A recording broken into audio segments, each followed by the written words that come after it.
Motor car facility, ठीक है जी। Motor car facility के अंदर मैंने आपको बताया यहाँ पे 3 केस, एक तो कार और एम्प्लॉयर साथ में क्या देता है, रनिंग एंड मेंटेनिंग एक्सपेंसेस। तो जो एम्प्लॉयर से एम्प्लॉय को मिल रहा होता है ना, वो बेनिफिट होता है। अब फर्स्ट केस के अंदर कार किसकी है, एम्प्लॉयर की, लेकिन रनिंग एंड मेंटेनिंग एक्सपेंसेस कौन बियर कर रहा है, एम्प्लॉय। तो बेनिफिट क्या हुआ, सिर्फ कार। केस 2, कार एम्प्लॉयर ने दी और रनिंग एंड मेंटेनिंग भी एम्प्लॉयर ने दिए, तो बेनिफिट एम्प्लॉय के हाथ में क्या हुआ, car plus running and maintaining. अच्छा केस 3, कार एम्प्लॉय घर से ले आया और रनिंग एंड मेंटेनिंग एम्प्लॉयर ने दिए, तो जो एम्प्लॉयर ने दिया ना वही बेनिफिट है। देख लो, अच्छे से देख लो, एम्प्लॉयर से कार मिली थी फर्स्ट केस में, तो बेनिफिट कार है। एम्प्लॉयर से दोनों मिले थे, तो बेनिफिट दोनों है। एम्प्लॉयर से तीसरे केस में सिर्फ रनिंग एंड मेंटेनिंग, यानी कि जो एम्प्लॉयर से मिलेगा वही बेनिफिट होगा। ओके सर, अब मैं ना बात कर रहा हूं केस 1 की। केस 1 के अंदर क्या बोला जाता है कि कार किसकी है, एम्प्लॉयर की है, और रनिंग एंड मेंटेनिंग एम्प्लॉय खुद बियर कर रहा है। तो अब मैं सिर्फ यहां पे कार की बात करूंगा, कार फैसिलिटी। अब ये जो एम्प्लॉयर होता है ना, ये कार फैसिलिटी 3 तरीके से देता है। अभी तो हमने 3 केसेस पढ़े थे। कार फैसिलिटी 3 तरीके से देता है। For official purpose,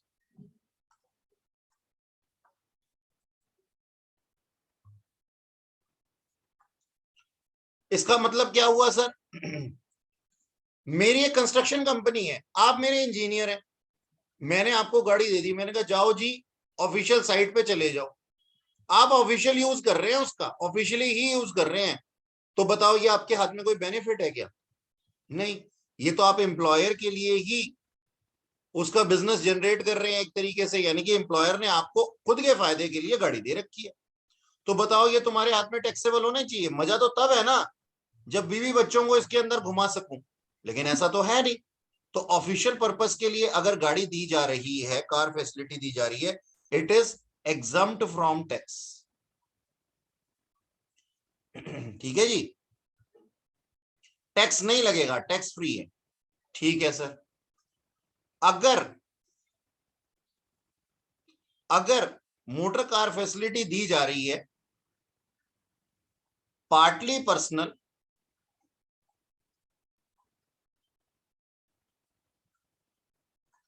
and partly official,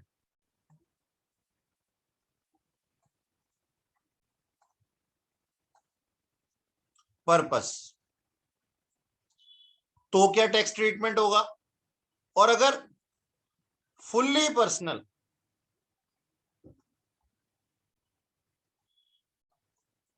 use के लिए दी जा रही है, तो क्या होगा, बना लो इसको ऐसा, फिर नीचे लिखते हैं इसके।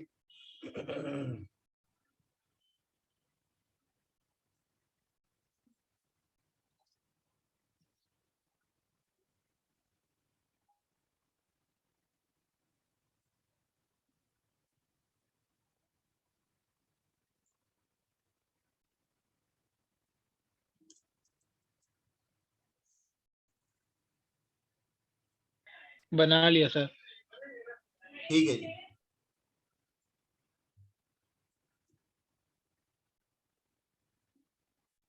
1 मिनट है।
चलो मैं नहीं बदल रहा इसको, थोड़ा ठीक ठीक से बनाना है इसको।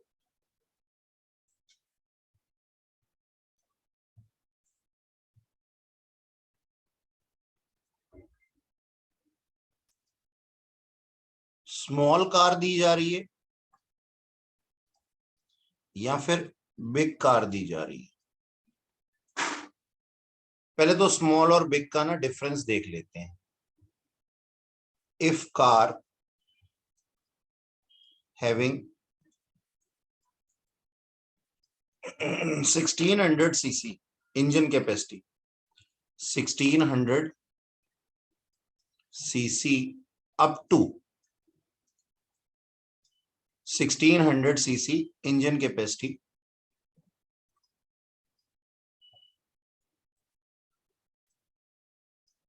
then it is a small car। ठीक है जी। वरना वो क्या है, बड़ी है। अब 1600 वो क्या है, बिग कार है। तो ये स्मॉल और बिग का समझ में आ गया, ठीक है। मैं यहां पे लिख भी देता हूं, अप टू 1600 सीसी और मोर देन 1600 सीसी। अगर स्मॉल कार दी जाएगी तो एम्प्लॉय के हाथ में टैक्सेबल होगा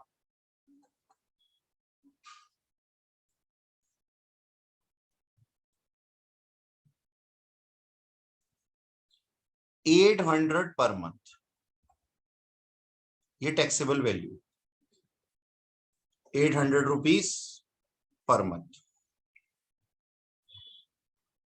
ये क्या हुआ, sorry 600 rupees per month, not 800, 600 rupees per month. इसके साथ में एक और चीज लिख लो, इफ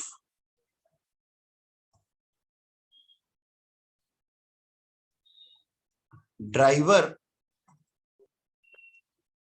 also provided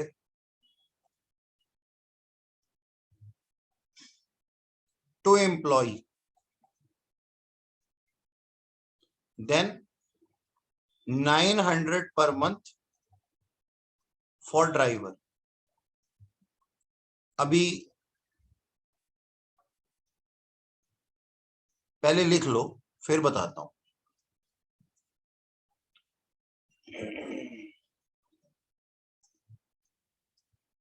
देखो समझो, कहता है कार फैसिलिटी दी गई है, और क्यों दी गई है, partly personal partly official purpose के लिए। यानी कि एम्प्लॉयर ने क्या बोला, एम्प्लॉयर ने बोला कि ना एम्प्लॉय को कि ये गाड़ी की चाबी लो, इससे अपने घर का सामान भी ले आना, मतलब बीवी बच्चों को भी घुमा लेना, और ऑफिस से घर और घर से ऑफिस भी चले जाना। और ये गाड़ी कौन सी है, 1600 सीसी से नीचे की है, यानी कि छोटी गाड़ी। ओके, तो एम्प्लॉय के हाथ में टैक्सेबल बोला, मैंने एग्जम्प्ट नहीं बोला, ध्यान देना इस चीज के ऊपर। टैक्सेबल शैल बी, कितना टैक्सेबल होगा, 600 पर मंथ।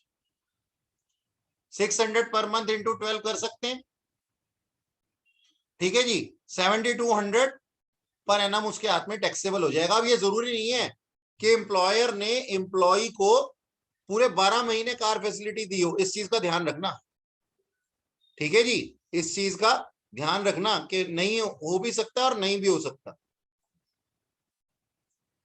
अच्छा जी, और सुनो, अगर गाड़ी के साथ साथ ड्राइवर फैसिलिटी भी प्रोवाइड की गई है, मतलब उसने क्या बोला, बोलता है सर, एम्प्लॉय को बोल रहा है, अपने एम्प्लॉय को बोल रहा है कि गाड़ी भी ले जाओ और साथ में ड्राइवर भी ले जाओ, इसके एक ड्राइवर भी दे दिया उसको, तो ड्राइवर भी तो उसके हाथ में बेनिफिट है ना कार के साथ में, तो दो चीजें टैक्सेबल हो जाएंगी। लेकिन ना ये जरूरी नहीं है, देखो मैंने वर्ड लिखा इफ, जबरदस्ती नहीं ड्राइवर दे देना उसको, इफ लिखा है मैंने। अगर ड्राइवर क्वेश्चन में होगा तो ही ड्राइवर लिखना। तो हम क्या कहते हैं कि अगर ड्राइवर फैसिलिटी भी दी गई है तो वो भी चार्जेबल हो गया, उसके ऊपर टैक्सेबल होगा। तो 900 पर मंथ ड्राइवर के भी, यानी कि गाड़ी से, कार से महंगी, तो ड्राइवर की सैलरी उसके हाथ में टैक्सेबल परक्यूजिट है। तो दोनों चीजें दी गई हैं तो टोटल वैल्यू उसके हाथ में टैक्सेबल हो जाएगी कितनी, 600 और 900 रुपए पर मंथ। बात समझ में आई? ओके। Yes sir. अच्छा, अगर बिग कार है, अगर बिग कार है तो क्या टैक्सेबल होगा उसके हाथ में? Taxable shall be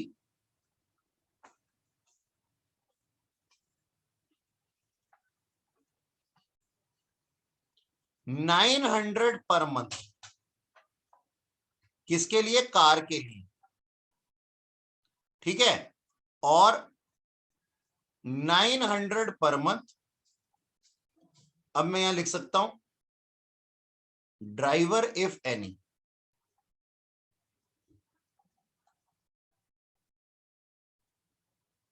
if any लिख दिया ना, जरूरी नहीं है। तो बच्चे ना बहुत बार ये रूल बना लेते हैं, कहते हैं अच्छा अच्छा बड़ी गाड़ी है ना तो 1800 रुपए पर मंथ टैक्सेबल होगा। अरे नहीं भाई, चेक करो क्वेश्चन के अंदर ड्राइवर है या नहीं है। अगर ड्राइवर है तो 1800 कर दो, और अगर सिर्फ गाड़ी दी गई है तो 900 रुपए पर मंथ टैक्सेबल होगा। समझ में आई बात मेरी? ये इसको ऐसे बना लो, और बिल्कुल भी गंदा गंदा मत बनाना। अभी हमें फुल्ली पर्सनल पर्पस के रूल बनाने हैं, वो हम नीचे बनाएंगे, अभी नीचे करके बनाएंगे। गंदा बिल्कुल नहीं करना। बना लिया ये? सर एक मिनट जल्दी जल्दी बना लो।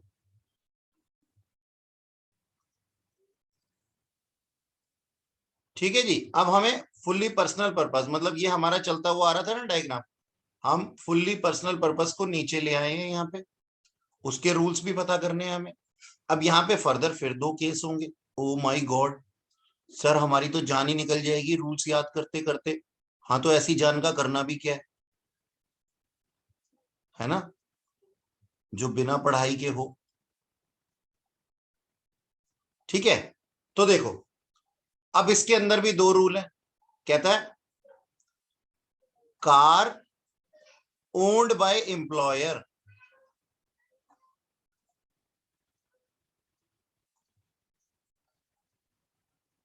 Car owned by employer and car taken on rent and provided to employ.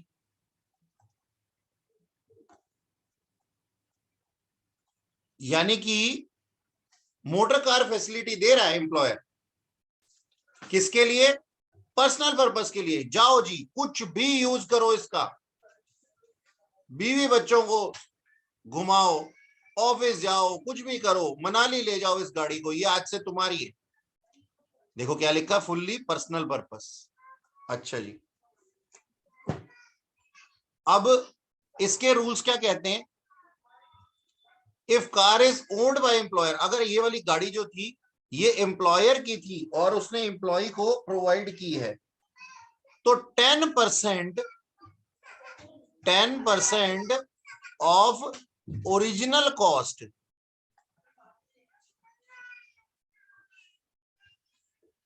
Original cost of car,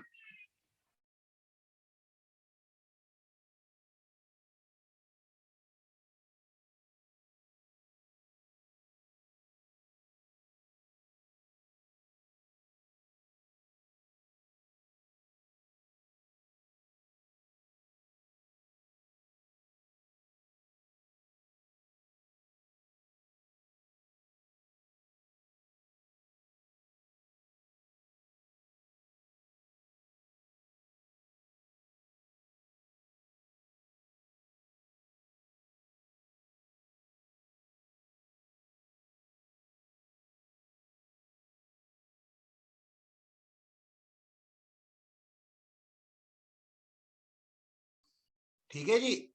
अगर ओन्ड बाय एम्प्लॉयर होगी ये गाड़ी तो 10% of original cost of car shall be taxable in the hands of employee. But if it is taken on rent and provided to employee, तो उस case में rent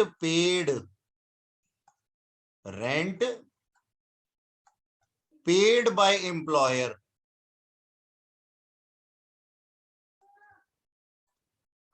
shall be taxable in the hands of employee।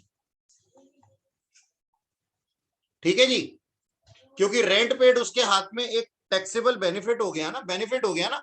यानी कि सोचो, मैंने आपको क्या बोला, मैंने कहा यार ये ना मेरी 12 लाख रुपए की गाड़ी, आज से ये तुम रख लो, तो तुम्हारे हाथ में रूल्स क्या कहते हैं, और इसको पर्सनल पर्पस के लिए यूज करो, तो रूल्स क्या कहते हैं टैक्स के, कि अब उस 12 लाख का 10%। अच्छा सुनो एक बात और, क्वेश्चन के अंदर क्या दिया हुआ होता है, कॉस्ट दी हुई होती है, ओरिजिनल कॉस्ट 12 लाख, और तुम्हें ना भावुक करने के लिए ना WDV भी दी हुई होगी 8 लाख। अब जिसको रूल समझ में नहीं आते, जिसने रूल्स लर्न नहीं किए, तो वो तो 8 लाख का ही ले लेगा ना, WDV का ले लेगा 10%, और क्या पता उसको 10% भी याद ना हो, तो वो पूरा का पूरा 8 लाख ही टैक्सेबल कर दे। लेकिन सर हमें याद रखना है कि ये 12 लाख का 10% टैक्सेबल होने वाला है इसके हाथ में, यानी कि 1,20,000 रुपए टैक्सेबल वैल्यू है एम्प्लॉय के हाथ में। तो हम सैलरी के हेड में क्या लिखेंगे, जहां पे हम 1 2 3 नंबर लगा रहे थे ना, अभी हमने कुछ पढ़ा था कि भाई ये, तो उसमें हम जब लिखेंगे ना कार फैसिलिटी, तो कार फैसिलिटी के आगे लिख देंगे 1,20,000 रुपए, ये टैक्सेबल वैल्यू है, इसके ऊपर टैक्स लगेगा। अच्छा चलो, ये तो केवल समझाने के लिए था, यहाँ पे ज्यादा गंदा गंदा नहीं करेंगे, ठीक है। अच्छा जी, और अगर एम्प्लॉयर ने रेंट पे लेकर के दी है एम्प्लॉय को, तो जो रेंट उसने पे किया है उसके मजे कौन मार रहा है, एम्प्लॉय मार रहा है, तो वो मजे बेनिफिट उसके हाथ में टैक्सेबल हो जाएंगे, एम्प्लॉय के हाथ में एज ए सैलरी। समझ में आई ये बात, बोलो। अभी पिक्चर बाकी है मेरे दोस्त, अभी खत्म नहीं हुई है। हाँ सर मार लो आप हमारे को, इधर नहीं होता जनरली। देखो ये तो हुआ number 1। Number 2, salary paid to driver if any. If any लिखा है मैंने, जरूरी नहीं है ड्राइवर हो। तो देखो क्वेश्चन तुम्हें क्या कहेगा, क्वेश्चन कहेगा एम्प्लॉयर ने एम्प्लॉय को ऐसी गाड़ी जिसकी की ओरिजिनल कॉस्ट 12 लाख रुपए थी वो प्रोवाइड की, WDV 8 लाख थी वो प्रोवाइड की। अच्छा जी, और इसके साथ में ड्राइवर भी दिया गया जिसकी की सैलरी, उस डोमेस्टिक सर्वेंट यानी कि ड्राइवर की सैलरी कितनी थी, मान लो एक नहीं 1,000 रुपए में कौन सा ड्राइवर आता है यार, 20,000 रुपए पर मंथ। अब बोलो तो टैक्सेबल वैल्यू क्या होगी, टैक्सेबल वैल्यू होगी सर कार के केस में 1,20,000, दैट इज 10% ऑफ 12 लाख, और सैलरी ऑफ ड्राइवर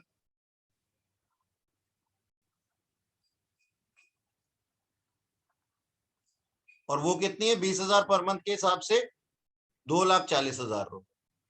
तो कार फैसिलिटी के नाम पे हमारे कितने टैक्सेबल हो जाएंगे, 3,60,000 रुपए आउटर कॉलम में आ जाएगा। बोलो समझ में आया। हेलो सोते हुए बच्चों यस जागो। सर। सर। सुना नहीं है बिल्कुल भी, मम्मी लोरी थोड़ी सुना रही है, सर पढ़ा रहे हैं। अच्छा चलो इसको हटा देते हैं, नोट कर लिया। Yes sir. Yes sir. ठीक है ओके। अब देखो बच्चा पता है क्या कहता है, कहता है अंदर से आवाज आ रही है बेचारे के, कहता है अभी तो सर आपने केवल एक ही केस पढ़ाया, यहाँ तो 3 केस थे, ये देखो कौन से, एक तो ये, अभी 2 बाकी हैं, तो हमने तो सिर्फ केस 1 पढ़ा है अभी। लेकिन आपने एक केस याद कर लिया ना ठीक से, प्रोविजन लर्न कर लिए, तो बाकियों के प्रोविजन अपने आप लर्न हो जाते हैं। आ जाओ बनाते हैं, चलो उसको भी। ये नोट कर लिया ना आप लोगों ने सबने? Yes sir. ठीक है, अब देखो कैसे। केस 2,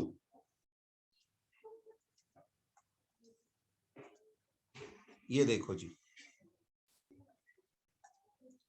केस 2 कार फैसिलिटी दी जा रही है। केस 2 में क्या होता है पहले तो देख लो जरा अच्छी तरह से। एम्प्लॉयर गाड़ी भी देता है और रनिंग एंड मेंटेनिंग एक्सपेंसेस भी देता है ना? हाँ sir.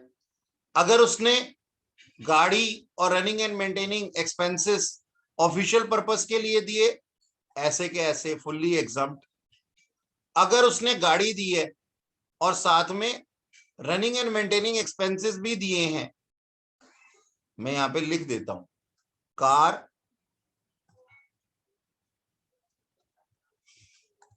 Plus running and maintaining facility,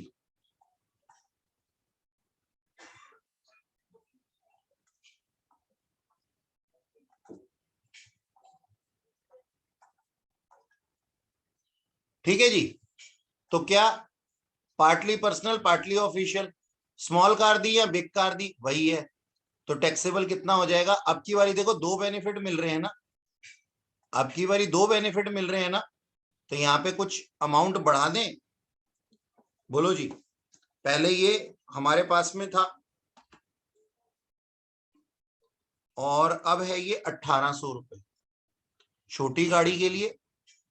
पहले था 600 रुपए, अब है 1800 रुपए पर मंथ छोटी गाड़ी के लिए, और बड़ी गाड़ी के लिए 2400 रुपए पर मंथ। बाकी ड्राइवर 900 900 वैसे ही रहेगा। अच्छा जी, ठीक है सर, आगे चलते हैं। पार्टली पर्सनल पार्टली ऑफिशियल हुआ, और क्या नाम है, एम्प्लॉयर ने ओड की हुई है ये गाड़ी, तो सेम रहेगा। इसके अंदर एक चीज और जुड़ जाएगी बस। क्या जुड़ जाएगा? Running and maintaining, running and maintaining expenses by employer, जो उसने दिया है। अब जब कार रेंट पे लेके दी जाती है ना, तो जनरली उसके साथ में ड्राइवर वगैरह नहीं होते, क्योंकि ये बेचारे के पास गाड़ी नहीं थी। अब वो गाड़ी के साथ में ड्राइवर भी देगा तो कितने सारे खर्चे बढ़ जाएंगे उसके। जनरली ये नहीं होता इसमें, ठीक है। और रनिंग एंड मेंटेनिंग तो फिर वो जिससे कार से कार ली होती है जिस कंपनी से, मतलब हमारी तो है नहीं, मैंने बाहर से टैक्सी लेके दी है तुम्हारे को, तो रनिंग एंड मेंटेनिंग वही बियर करते हैं। तो यहाँ पे वो केस होते ही नहीं है, ठीक है। अब उसी के अंदर थोड़ा सा चेंजेस तुम मत कर देना, मैंने कर दिया है, क्योंकि मेरे पास था डिजिटल बोर्ड और तुम्हारे पास है कॉपी, ठीक है जी। तो कहने का मतलब ये है, ये तुम्हारे को नोट करना पड़ेगा। कर लो बेटा नोट।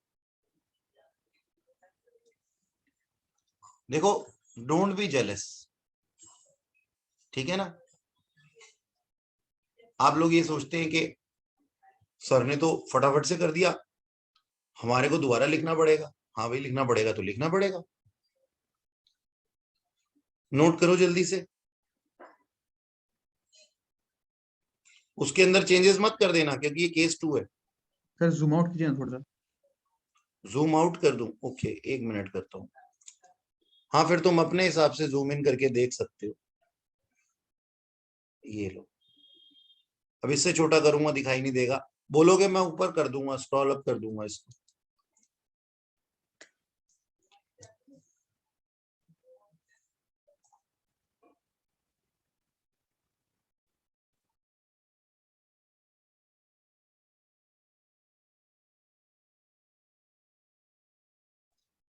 ये ऊपर जितना दिया हुआ था उसके नीचे का पार्ट ये है।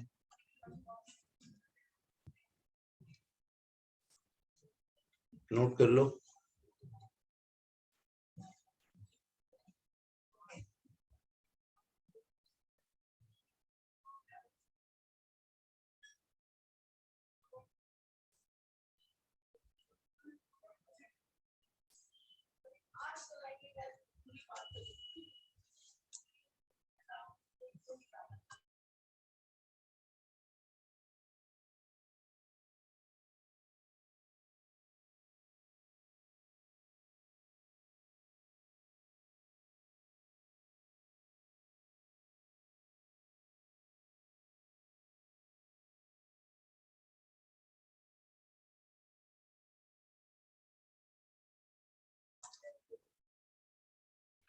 देखो जी, अब थर्ड केस की बात करेंगे हम। थर्ड केस में क्या है, रनिंग एंड मेंटेनिंग एक्सपेंडिचर है सिर्फ। ये देखो, बेनिफिट क्या है हमारे पास में, सिर्फ रनिंग एंड मेंटेनिंग। तो हम रनिंग एंड मेंटेनिंग की बात करेंगे, तो हम क्या करेंगे यहाँ पे, अगर रनिंग एंड मेंटेनिंग एक्सपेंडिचर दिए गए हैं ऑफिशियल पर्पस के लिए, फुल्ली एग्जम्प्ट है। अच्छा, अब एक बात बताओ, जब गाड़ी दे ही नहीं रहा, एम्प्लॉयर ने गाड़ी दी ही नहीं है 1 मिनट के लिए, तो हम गाड़ी के बारे में बात ही क्यों करेंगे, है ना जी। स्मॉल या बिग की बात तो तब होती है जब गाड़ी दी जाए। तो इस सबको हम यहां से भगा देंगे, ठीक है। ये सब थर्ड केस में भाग जाएगा यहां से, ठीक है जी। और अब सुनना मेरी बात ध्यान से, कि रनिंग एंड मेंटेनिंग एक्सपेंसेस दिए गए हैं, तो एक्चुअल एक्सपेंडिचर लेंगे हम। देखो, सिर्फ रनिंग एंड मेंटेनिंग एक्सपेंडिचर दिए गए हैं, ठीक है। तो जो एक्चुअल एक्सपेंडिचर हमने किए हैं, एक्चुअल एक्सपेंडिचर में से हम लेस कर देंगे, डिडक्ट कर देंगे।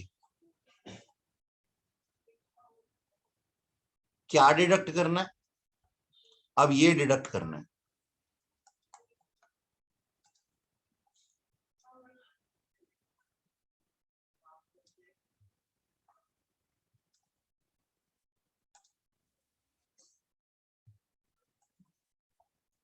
पार्टली पर्सनल, पार्टली ऑफिशियल के केस में, ठीक है जी। एक्चुअल एक्सपेंडिचर इनकर्ड किए हमने,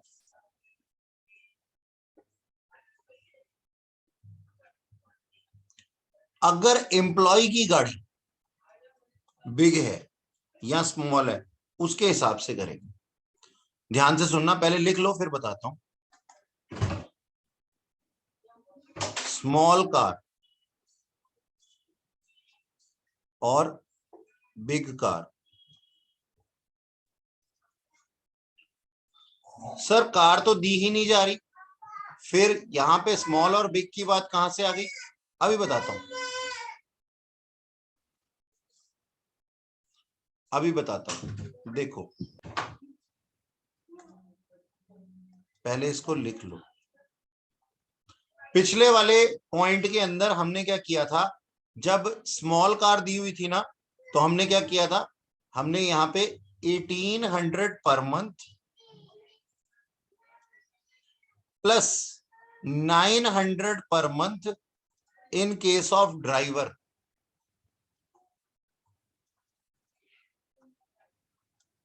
ठीक है ना, ये टैक्सेबल किया था।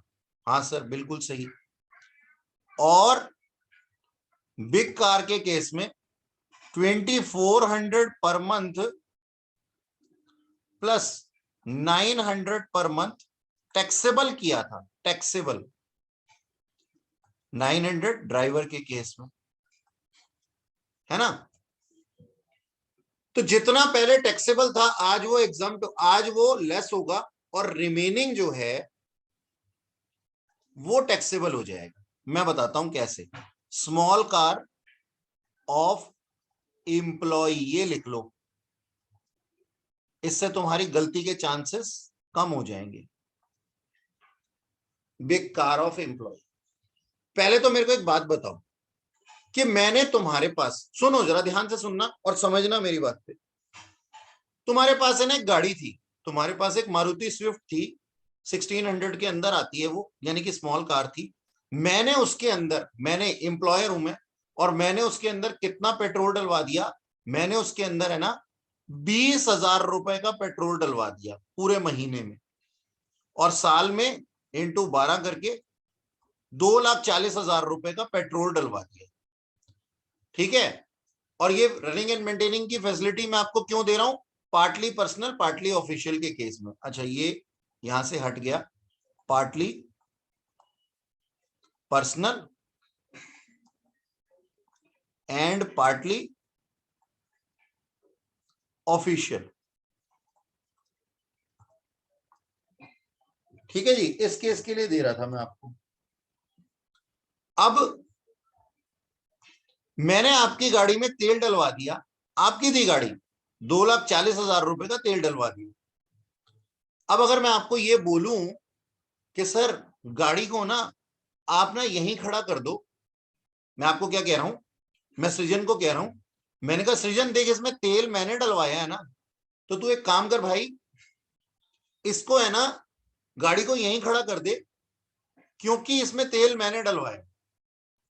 तो ऐसा कर देगा सृजन? बोलो। कहता है कि सर मेरे पास में मैंने ये गाड़ी 9 लाख रुपए की खरीदी थी, आप 2,40,000 रुपए का इसमें तेल डलवा रहे हैं, मानता हूं मैं, लेकिन 9 लाख रुपए की तो गाड़ी तो मेरी है ना, मैं जस्ट बिकॉज आपने तेल डलवाया इसके अंदर, पेट्रोल आपने भरवाया है, तो मैं अपनी गाड़ी को आपके ऑफिस में कैसे खड़ा कर दूं? नहीं हो सकता। तो हमें ना क्या निकालना पड़ेगा, हमें निकालना पड़ेगा पेट्रोल का वो अमाउंट, पेट्रोल का वो अमाउंट जो इसने पर्सनल पर्पस के लिए खर्च किया। ध्यान से समझ में आया? यहां पे क्या लिखा है, रनिंग एंड मेंटेनिंग फैसिलिटी दी गई है partly personal partly official purpose के लिए, है ना, पार्टली पर्सनल और पार्टली ऑफिशियल पर्पस के लिए। तो मैंने क्या करना है, अब एक काम करना है कि जितना भी मैंने पेट्रोल डलवा करके दिया है, मान लो 20,000 रुपए का डलवा करके दिया है, उसमें से मैं माइनस कर देता हूं जितना ऑफिशियल पर्पस के लिए खर्चा गया है। तो रिमेनिंग क्या आ जाएगा, पर्सनल आ जाएगा, और पर्सनल नेचर का जितना भी अमाउंट होगा वो इसके हाथ में बेनिफिट होगा, और बेनिफिट होगा तो वो क्या होगा, टैक्सेबल होगा। तो रूल्स कहते हैं कि कितना अमाउंट जो है हम ऑफिशियल पर्पस के लिए माने, तो हम कहते हैं आप इतना मानिए कि in case of small car 1800 plus 900 और बिग कार 2400 प्लस 900, आप इतना लेस कर दीजिए, और उसके बाद भी अगर कोई अमाउंट है तो वो इसके हाथ में बेनिफिट हो जाएगा, एम्प्लॉय के हाथ में वो टैक्सेबल हो जाएगा। तो यहां पे आप लिख सकते हैं remaining amount is taxable, remaining amount is taxable. आप समझ गए सर? पहले कंफ्यूजन होती थी ना, हुई थी ना? Yes sir, yes sir. हाँ, अमाउंट इज टैक्सेबल। एक बात बताऊं तुम्हारे को, in both the cases, in both the cases, एक बात बताऊं तुम्हारे को, जब मैंने भी इसको पढ़ा था ना भाई, मेरे सामने तो ये इंटरप्रिटेशन मैंने की थी इसकी, ये डायग्राम वगैरह मैंने खुद ही बनाए थे पहली बार जब मैं छोटा बच्चा था, तो मुझे भी कंफ्यूजन हुई थी। मैंने कहा यार ये क्या हो रहा है, पहली बात तो गाड़ी, और उसके बाद में ये एक्सपेंसेस, तो उसके बाद में मेरे को पता लगा कि नहीं यार ये मामला कुछ और चल रहा है, एक्चुअल एक्सपेंडिचर में से हमारे को क्या माइनस करना है, वो वाला जो ऑफिशियल पर्पस के लिए है, और ऑफिशियल की लिमिट इतनी है। इसके बावजूद भी एक बात और बता दूं, रूल्स ये कहते हैं कि अगर कोई पर्सन, अगर कोई एम्प्लॉय अपने किलोमीटर्स नोट करके रखे और सारे एक्सपेंडिचर्स को लिस्ट बना करके रखे, तो ये जो अमाउंट दिए हुए हैं ना, इन अमाउंट से ज्यादा भी डिडक्ट कर सकता है, और उसका टैक्सेबल अमाउंट फिर कम हो जाएगा। तुमने देखा होगा पेट्रोल पंप पे कुछ लोग है ना, पेट्रोल पंप डालने वाले से ना, पेट्रोल डालने वाले से ना बोल रहे होते हैं, और कभी कभी लड़ाई भी कर रहे होते हैं, इसकी रिसिप्ट दो, इसकी रिसिप्ट दो। तो हमारे ऐसा बंदा सोचते हैं क्या करेगा यार, रिसिप्ट का क्या करेगा, मतलब क्या होगा इससे? असल में वो रिसिप्ट उनको कहां देनी होती है, अपने ऑफिस में अपने एम्प्लॉयर को देनी होती है कि इतने का तेल हमने गाड़ी में डलवाया है। बात समझ में आई? तो ये जो रिमेनिंग अमाउंट है, तो जितना ज्यादा ये रिकॉर्ड जितने अच्छे मेंटेन करेगा, उतना अपना टैक्सेबल अमाउंट बचा सकता है, क्योंकि जितना बड़ा लेस होगा, लेस अगर सोचो इससे भी ज्यादा, इससे ज्यादा अमाउंट लेस में आ जाए तो ये टैक्सेबल अमाउंट कम हो जाएगा ना। तो अच्छे रिकॉर्ड मेंटेन करो, सारी चीजों का हिसाब रखो, और उसके बाद में जो है अपना टैक्सेबल अमाउंट आप कम कर सकते हो। सर ये चलो, एक्चुअल एक्सपेंडिचर से आप ऑफिस में जो एक्सपेंडिचर किए थे वो माइनस किए थे ना, नहीं, और जो बचा ऑफिस ऑफिस में वाला? से जो आपने रियम्बर्समेंट ली है वो अमाउंट है ये हाँ आपने पेट्रोल, या आपके एम्प्लॉयर ने पेट्रोल डलवाया इतने का, और इतना हम्म। आपने एम्प्लॉयर के लिए खर्च कर दिया, हाँ सर, और रिमेनिंग आपके हाथ में टैक्सेबल हो गया। पर्सनल वाली टैक्सेबल हो गई, जो हाँ जी पर्सनल सर, मतलब। हाँ जी सर। अच्छा सुनो, और सुनो, अभी तो फुल्ली पर्सनल यूज हमने नहीं पढ़ा। अब यहाँ पे कार ओन्ड बाय एम्प्लॉयर तो हो ही नहीं सकता, क्योंकि कार तो किसकी है, कार तो एम्प्लॉय की है। एम्प्लॉय। हाँ, तो फिर इसको यहां से भगा देते, ये सारा का सारा भाग गया, है ना, और ये भी भाग गया।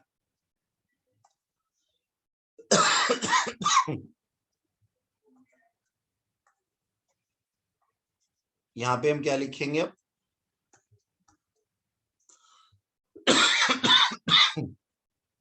और ये दोनों केसेस भी भाग गए। एक्चुअल एक्सपेंडिचर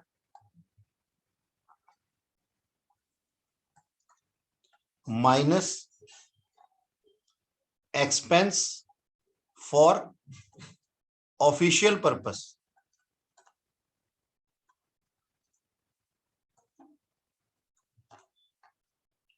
तो रिमेनिंग अमाउंट क्या हो जाएगा, टैक्सेबल हो जाएगा। यानी कि यहाँ पे कैलकुलेशन बिल्कुल सिंपल है, लेकिन सोचना भी मत कि इधर वाला क्वेश्चन तुम्हारे को आ जाएगा। Remaining amount taxable.